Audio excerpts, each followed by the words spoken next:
Une des forces principales de la SQRI, c'est de bien situer qu'on a besoin de travailler ensemble. C'est l'emphase sur ce travail en collaboration et en cohérence du milieu de la recherche appliquée, des acteurs terrain, des milieux preneurs de ces innovations, puis comment on va travailler ensemble pour que ces innovations s'appliquent et soient pertinentes sur le terrain un peu partout au Québec et à l'international.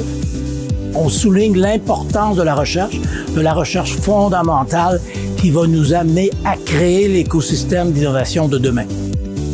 Il y a eu plus de 230 mémoires qui ont été déposées. Donc, il y a un engouement de l'écosystème de faire plus, de voir plus grand, mais surtout aussi de vouloir se différencier sur le marché à l'international. C'est une opportunité énorme parce qu'on parle de 7 milliards d'investissements dans l'écosystème innovant au Québec. C'est une bonification extraordinaire.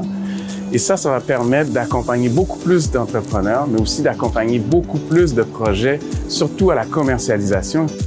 Une des principales forces et opportunités, c'est vraiment, j'en viens au cycle de l'innovation, de lier les forces en recherche, les forces en innovation et les forces en commercialisation. On est bon dans ces trois aspects-là, mais le trait d'union ou le liant de la recherche à la commercialisation, de l'idée à l'impact social, pour moi, ça, c'est une des forces de cette SQRI. Je pense qu'on peut être fier de ce qu'on lit dans la SQRI. Nos propositions ont été entendues, mais c'est pas la fin, c'est vraiment le début. Maintenant, nos propositions vont devoir être fondées dans l'action concrète, mais continuer d'être aussi coordonnées et au service de l'écosystème des entreprises technologiques innovantes.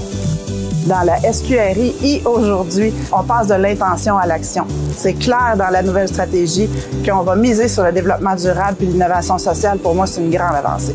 Avec la SQRI 2, ce qui est bien, c'est qu'Investissement Québec fait partie du cycle de l'innovation. Alors, nous, notre focus va être beaucoup d'amener le passage de l'idée au marché, donc de commercialiser les innovations, et c'est ce qu'on fait déjà, et on va continuer à le faire de façon très, très, très accélérée pour vraiment accompagner nos entreprises. Il y a plein de monde qui ont plein d'initiatives, plein de bonnes idées pour rendre le Québec plus performant, mais je pense qu'on avait besoin de mettre les morceaux du casse-tête un peu aux bons endroits pour que ça fasse un tout, pour qu'on puisse bénéficier de l'effet de levier de l'ensemble des acteurs de l'écosystème et non uniquement des initiatives qui travaillent en silo. Le rôle de trait d'union du Conseil de l'innovation, de l'innovateur en chef, il ne va se jouer qu'en équipe.